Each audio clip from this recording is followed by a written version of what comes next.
আউযু বিল্লাহি মিনাশ শাইতানির রাজিম। বিসমিল্লাহির রহমানির রহিম। আল্লাহর দরবারে লাখো কোটি শুকরিয়া জ্ঞাপন করছি। আল্লাহ রমজান মাসের এই পবিত্র পবিত্র দিনে আমাদের সবাইকে একত্রিত হওয়ার সুযোগ করে দিয়েছেন। সালাম পেশ করছি রাসূলুল্লাহর প্রতি, সালাম নিবেদন করছি হিজবুত তাওহীদের প্রতিষ্ঠাতা Imamuzzaman, the leader of the time, জনাব মোহাম্মদ বায়েজিদ খান পান্নী, আমার পরম শ্রদ্ধেয় পিতার প্রতি। মঞ্চে উপবিষ্ট হিজবুত তাওহীদের মাননীয় ইমাম, যার অনলবর্ষী বক্তব্যে আজকে হাজার হাজার লাখো লাখো মানুষ, সত্যনিষ্ঠ সত্য সন্ধানী মানুষ, তারা সত্যের পথ পেয়ে, নাজাতের রাস্তা পেয়ে হিজবুত তাওহীদের সাথে ঐক্যবদ্ধ হচ্ছেন। সালাম জানাচ্ছি মাননীয় ইমামের প্রতি। মঞ্চে উপবিষ্ট বিভাগীয় আমির, আম্মাজান এবং সকল দায়িত্বশীল যারা আছেন, এবং সামনে উপবিষ্ট ভাই ও বোনেরা যারা দূর দূরান্ত থেকে এসেছেন, সবার প্রতি আমার অনেক অনেক সালাম, মোবারকবাদ। সালামু আলাইকুম। আজকে 5ই রমজান। আমরা জানি এবং বিশ্বাস করি যে এটা একটা পবিত্র মাস, নাজাতের মাস, রহমতের, বরকতের মাস, এবং এই মাসকে ঘিরেই আমরা সবাই বিশেষভাবে ইবাদত বন্দেগী করার চেষ্টা করি, কারণ আমাদের এটা বিশ্বাস যে এই মাসে কোরআন নাজিল হয়েছিল, কাজে এই মাসের বরকত ফাজিলতের কারণে আল্লাহ আমাদের অনেক পাপ ধুয়ে মুছে দিবেন। আমরা বেশি বেশি আমল করব, এটাই আমরা সবসময় চেষ্টা করে থাকি। এবং এই আমলের ক্ষেত্রে এবং এই বিশেষ কাজগুলো করার ক্ষেত্রে আমরা যাতে দেখতে পারি যে পুরুষরা তো করেনি, বিশেষ করে আমার বোনেরা এই মাসে বেশি বেশি আমল করার চেষ্টা করে থাকেন। এই মাসে কাজ অনেক বেশি থাকে, সংসারের কাজ খুব বেশি থাকে, তারপরেও তারা সমস্ত কাজকাম গুছিয়ে তারা চেষ্টা করেন কোরআন শরীফ তেলাওয়াত করার, আমল করার, দোয়া দুরুদ পড়ার, যেটা আমরা ছোটকাল থেকেও দেখে এসেছি, আমাদের সবার পরিবারেই এটা হয়ে থাকে। ভাইয়েরা খাবেন, সন্তানেরা রোজা রাখবে, তাদের জন্য রান্না বান্না করা, সমস্ত আয়োজন করা, সেহরি ইফতার করে তারা কিন্তু এই আমলগুলো নিজেদের জন্য করে থাকেন। এটার কারণ হচ্ছে আমরা, আমাদের নারী জাতি সবসময় আল্লাহর কাছ থেকে মুক্তি চান, আল্লাহর কাছ থেকে নাজাত চান, ক্ষমা প্রার্থনা করেন। এবং এই যে তারা যে নাজাত চান, মুক্তি চান, এই মুক্তি তারা কিভাবে পাবেন, কোন পথে গেলে পাবেন? খুব স্বাভাবিকভাবেই তাদের যাতায়াত খুব একটা অবাধ না, কারণ আমাদের সমাজের নারীদেরকে আমরা জানি যে অনেক বিভিন্ন ফতোয়া দিয়ে তাদেরকে ঘরের মধ্যে আবদ্ধ করে রাখা হয়। তারা কিন্তু সচরাচর সেভাবে বাইরে চলাফেরা খুব একটা যে করতে পারেন তা না, আর করলেও তাদের উপরে অনেক রকমের বিধিবিধান, বিধিনিষেধ থাকে, সেগুলোকে মেনে তাদের করতে হয়। আল্লাহর জন্য কিছু করার, মানুষের জন্য কিছু করার, এরকম মনোভাব তাদের মধ্যে সেরকম একটা সৃষ্টি হয় না, কারণ তারা জানে না তাদের জন্য আসলে কি করতে হবে, তাদের উপরে কি বাধ্যকতা আছে, কিছু তারা জানে না। তারা জানে, তারা শিখেছে, তাদেরকে বিভিন্ন ওয়াজ মাহফিলে বলা হয়েছে যে নারীরা ঘরে বসে বসে কিছু তসবির দানা টিপলে, কিছু আমল করলে, এমনকি 3 বার নাকি আলহামদু পড়লেও নাকি 1 বার কোরআন শরীফে খতম দেওয়ার মতন সওয়াব পাওয়া যায়। এইগুলোই তারা শিখেছেন, এবং এগুলোকে অবলম্বন করে কিন্তু তারা এই আমলগুলো করেন যাতে করে আল্লাহ তাদেরকে মুক্তি দেন, যাতে করে পরকালে যেন তারা জান্নাতে যেতে পারেন। তাদের লক্ষ্য কিন্তু একটাই, জান্নাত যাবেন আল্লাহর কাছ থেকে ক্ষমা চেয়ে। এবং এই যে প্রথাটা চালু, যে ঘরে বসে 5 বার আলহামদু পড়লে এত সওয়াব, 100 বার লা ইলাহা ইল্লাল্লাহ পড়লে এত নেকি, 3 বার আলহামদু পড়লে 1 বার কোরআন খতমের সওয়াব পাওয়া যায়, এই যে আমলগুলো যে তারা করছেন, এগুলো আসলে তারা শিখলেন কোথায়? এগুলোর প্রচলনা কোথা থেকে শুরু হলো?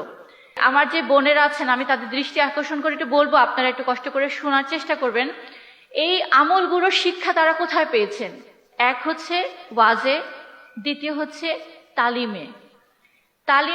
তাদের উঠোন বৈঠকে, তাদের ঘরে এসে এসে কিছু শিক্ষা দেওয়া হয়, যেখান থেকে তারা এই আমলগুলোর ব্যাপারে জানতে পেরেছেন এবং তারা এগুলোকে হাসিল করেন এবং এগুলোই তারা প্র্যাকটিস করে থাকেন। এই তালিমগুলোতে শুধু আমলের শিক্ষা দেওয়া হয়। আজকে মাননীয় ইমাম সাওম রেখেও দীর্ঘ 3 ঘন্টা আলোচনা করে তিনি প্রথম যে কথাটা বলেছেন, আমি আশা করি আপনারা সবাই মনে রেখেছেন, যে পুরো পৃথিবী কিন্তু আমল নিয়ে ব্যস্ত, অথচ জান্নাতে আপনাকে নিবে হচ্ছে ঈমান। এই ইমানের চর্চা, ইমানের শিক্ষা, ইমানের তালিম কিন্তু কোথাও দেয়া হয় না। ইমান বলতে এটাই শেখানো হয় যে তুমি আল্লাহকে বিশ্বাস করবে, এটাই ইমান। কিন্তু আল্লাহকে হুকুমদাতা বলে বিশ্বাস করে অন্য সমস্ত কিছু অস্বীকার করা যে ইমানের চুক্তি, সেটা কিন্তু শিক্ষা দেওয়া হয় না। ইমান যদি না থাকে আপনার কোনো আমল সেটা কার্যকরী হবে না। জান্নাত আপনাকে ইমান নিবে, আপনি 1 লিখবেন, তারপর আপনার জিরোগুলো, যতগুলো জিরো বাড়াবেন অ্যাডের ভ্যালু আপনার বাড়বে। কিন্তু সামনে যদি 1 কিংবা 2 কিংবা 3 না থাকে, lakh lakh zero is equal to zero. আজকে আমার বোনেরা তারা আল্লাহকে পাওয়ার জন্য, পরকালে নাজাত পাওয়ার জন্য তারা আমল করে যাচ্ছেন, কিন্তু সেই আমলগুলো ইমানবিহীন আমল। এই তালিমগুলোতে শিক্ষা দেওয়া হচ্ছে বিশেষ করে পর্দার শিক্ষা, আমলের শিক্ষা, কিন্তু ইমানের শিক্ষা সেখানে দেওয়া হয় না। আজকে আমি হিজবুত তৌহিদের নারীদেরকে বলতে চাই, এবং যারা নতুন এসেছেন তাদেরকেও বলতে চাই, যে আজকে পুরো পৃথিবীতে যে জীবন ব্যবস্থা চলছে, আল্লাহর দেওয়া জীবন বিধানকে প্রত্যাখ্যান করে মানুষ যে মানব রচিত জীবন বিধান দিয়ে পুরো পৃথিবীকে পরিচালিত করছে, যার পরিণতি আমরা দেখতে পাচ্ছি অশান্তি, নিরাপত্তাহীনতা, নারী নির্যাতন, মাদক, সন্ত্রাস, জঙ্গিবাদ, যুদ্ধ, মহাযুদ্ধ ইত্যাদি। অর্থাৎ আজকে পৃথিবীর মাটি মানুষের রক্তে ভিজে গেছে। আমার এই বোনেদের প্রতি আমি বলতে চাই, যে তালিমের শিক্ষা রাসূল দিয়েছিলেন, সেই শিক্ষা আজকে আমাদেরকে নিতে হবে। আমাদের বোনেদেরকে এই শিক্ষাই দেওয়া হয় যে তুমি পরপুরুষের সামনে যেতে পারবে না, তোমার ঈমান নষ্ট হয়ে যাবে, তোমাকে কোনো পুরুষ যদি দেখে তোমার আমল নষ্ট হয়ে যাবে, তুমি যদি বাইরে হাঁটা চলা করো, কোনো পুরুষের যদি দৃষ্টি তোমার উপর পড়ে, তোমাকে কবরের আযাব দেওয়া হবে, ইত্যাদি ইত্যাদি। শুধু তাই নয়, তাদেরকে এটাও বলা হয় যে তোমার কাজ হচ্ছে শুধু ঘরের ভিতরে 4 দেয়ালে বন্দি সংসার করবে, আমল করবে, অর্থাৎ এই সূরা কালাম পড়বে, তুমি জান্নাত পেয়ে যাবে। কিন্তু আমি আপনাদের কাছে প্রশ্ন রাখতে চাই, যাকে অনুসরণ করে, যাকে নবী মেনে, যার উপরে অবতীর্ণ সেই কিতাবকে একমাত্র আল্লাহর পক্ষ থেকে পৃথিবীর বুকে এখন বিরাজিত যে একটা ঐশী গ্রন্থ, যেটাকে কোরআনকে বিশ্বাস করে আপনারা এই আমলগুলো করছেন, যার উপরে কোরআন নাজিল হয়েছিল, তিনি কি নারীদেরকে এই শিক্ষা দিয়েছিলেন? আমরা তো দেখতে পারি রাসূলুল্লাহর জীবনের সম্পূর্ণ ভিন্ন চিত্র। আমরা দেখতে পারি যে রাসূলুল্লাহর জীবনে যে নারীরা তাওহীদের উপর ঈমান এনেছিলেন, রাসূলুল্লাহ সাল্লাল্লাহু আলাইহি সাল্লামকে আখিরি নবী বলে স্বীকৃতি দিয়েছিলেন, তারা তাদের জীবনকে রাতারাতি পাল্টে দিয়েছিলেন।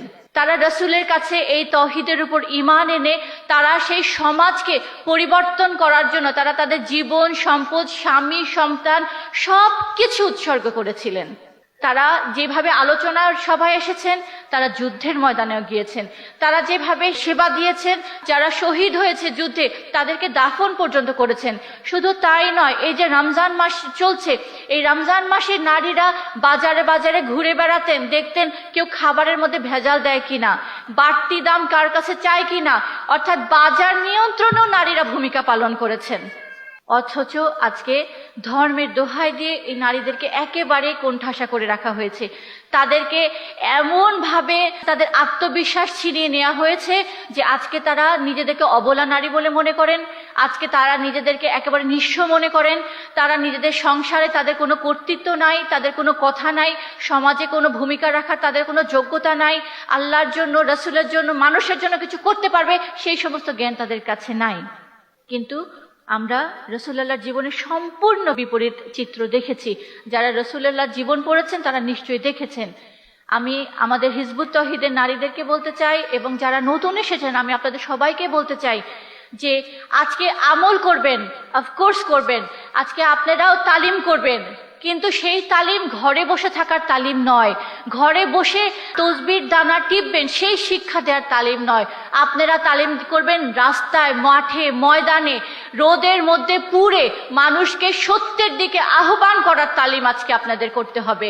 আপনাদের তালিম করতে হবে, আপনাদের তালিম দিতে হবে মানুষকে তাওহীদের উপর ঐক্যবদ্ধ হওয়ার।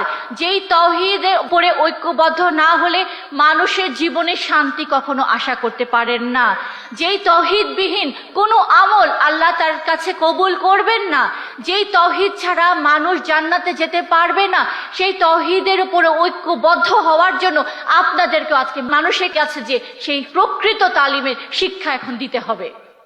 তা না হলে যদি এটা আপনারা করতে না পারেন, আপনারা মিয়ানমারে দেখেছেন কিভাবে নারীদেরকে ধর্ষণ করা হয়েছে, আপনারা দেখেছেন কিভাবে ইরাকে, সিরিয়ায়, আফগানিস্তানে সম্ভ্রাম্য নারীরা, ভালো পরিবারের ধনী নারীদেরকেও বেইজ্জত করা হয়েছে, যার কারণে আজকে 6 কোটি মুসলমান নারী পুরুষ উদ্বাস্তু হয়ে মানুষের দুয়ারে দুয়ারে ঘুরে বেড়াচ্ছে।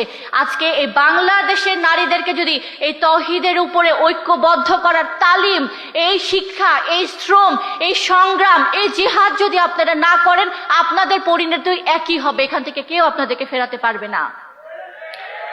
কারণ ইবলিস আপনাদেরকে সেখানে টেনে নিয়ে যাবে। ইবলিসের চ্যালেঞ্জ হচ্ছে আল্লাহর কাছে মানুষকে সে তৌহিদে থাকতে দিবে না।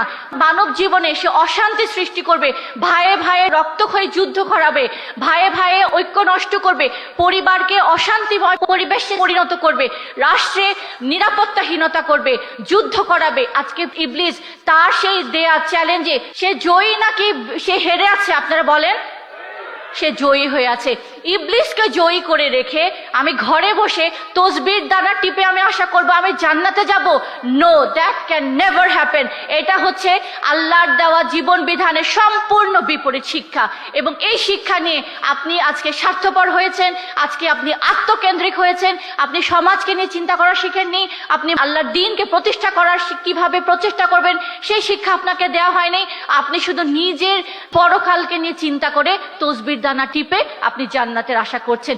এটা আল্লাহর দেওয়া শিক্ষা নয়, এটা রাসূলের দেওয়া শিক্ষা নয়। এবং এই শিক্ষায় যারা শিক্ষিত হয়ে আছে তারা আজকে যেভাবে মুসলমানরা যেভাবে পুরো পৃথিবীতে লাঞ্ছিত হয়ে আছে, অপমানিত হয়ে আছে, তাদেরকে একেবারে কচুকাটা করা হচ্ছে, সামনে মুসলমানদের অস্তিত্ব থাকবে না এমন পরিবেশ সৃষ্টি করার জন্য পায়তারা করছে পুরো পৃথিবীর মানুষ। কাজে আমি আমার বোনদেরকে বলবো, আজকে এমন এক জায়গায় আপনারা এসেছেন, এমন এক সভায় এসেছেন, এমন এক আলোচনা সভায় এসেছেন যেখানে হিজবুত তৌহিদের মাননীয় ইমামের কাছ থেকে সম্পূর্ণ আকীদা আপনাদের সামনে উপস্থাপন করা হয়েছে। আজকে আপনাদেরকে নিজেদের জীবনকে পাল্টাতে হবে। ইমাম আজকে আলোচনা করতে করতে বলেছেন আজকে আপনাদের একটা ডিসাইসিভ একটা পয়েন্টে এসেছেন, একটা ডিসিশন নেওয়ার একটা জায়গার আজকে আপনারা এসেছেন। আপনারা কি যেই পথে হাঁটছেন সেই পথেই হাঁটবেন, নাকি আজকে থেকে আপনারা আপনাদের রাস্তাকে উল্টা করবেন? আপনারা ইউটার্ন নিয়ে আপনারা প্রকৃত পথে প্রকৃত রাস্তায় উঠবেন। এই ডিসিশন আজকে আপনাদেরকে নিতে হবে। এবং এই ডিসিশন যদি আপনারা নেন তাহলে আপনি বুঝে নেবেন যে আজকে থেকে আপনার বলে কিছু থাকবে না। আপনার জীবন, আপনার সম্পদ, আপনার অর্থ সবকিছু আল্লাহর দ্বীনকে প্রতিষ্ঠা করার জন্য কোরবান করার মন মানসিকতা আপনার করতে হবে। তা না হলে এই পৃথিবী কেন, আপনি পরকালেও কখনোই নাজাত পাবেন না। আমরা সবসময় দোয়া করি রাব্বানা আতিনা ফিদ দুনিয়া হাসানাতা, হে আল্লাহ আমার ইহকাল যেন সুন্দর হয়, পরকালও সুন্দর হয়। এজন্যই আল্লাহ রাসূল বলেছেন একজন মানুষের ইহকাল দেখলে বোঝা যায় তার পরকাল কেমন হবে। তার ইহকাল যার সুন্দর, পরকালও তার সুন্দর। কিন্তু আজকে মুসলমানদের ইহকালের দিকে আপনারা চেয়ে দেখেন, তাদের সুন্দর নাকি তারা অশান্তিতে, তারা একেবারে বেইজ্জত হয়ে বেড়াচ্ছে, এটা আপনারা ডিসিশন নেবেন। তো আজকে আমার বক্তব্য আমি বেশি দীর্ঘায়িত করব না। আমার বোনদের প্রতি এটাই কথা থাকবে যে আপনারা যদি নিজেরা বাঁচতে চান, যদি নারী জাতিকে বাঁচাতে চান, যদি বাংলার নারীদেরকে বাঁচাতে চান, আজকে আপনাদের সিদ্ধান্ত নেওয়ার সময় হয়েছে। আজকে আপনারা সিদ্ধান্ত নেবেন যে যেই পথের সন্ধান পেয়েছেন সেই পথে নিজে উঠে নিজের পরিবারের সকল সদস্যকে আহ্বান করে বুঝায় আপনি এই পথে হাঁটবেন, নাকি আপনি যে বিপথেই হাঁটছিলেন সেই পথেই হেঁটে আপনার জীবনকে ধ্বংস করবেন। আল্লাহ আপনাদেরকে সত্য বোঝার তৌফিক দান করুক এবং এই সত্য মিথ্যার মধ্যে পার্থক্য বোঝার তৌফিক দান করুক। এটাই আমি দোয়া করি আল্লাহর কাছে। আমাদের জন্য দোয়া করবেন যে গত 29 বছর ধরে আমরা যে সংগ্রাম করে যাচ্ছি, এই সংগ্রাম যেন ইনশাআল্লাহ আল্লাহ এটাকে সাকসেসফুল করেন, যেটা ইনশাআল্লাহ আল্লাহ করবেন। এটা আমাদের ঈমান, এটা আমাদের বিশ্বাস। এবং আমরা যেন আমাদের জীবন সম্পদ উৎসর্গ করে মানুষের জীবনে শান্তি প্রতিষ্ঠা করে যেতে পারি। সবাই ভালো থাকবেন। আল্লাহ হাফেজ। সালামু আলাইকুম ওয়া রাহমাতুল্লাহি ওয়া বারাকাতুহু।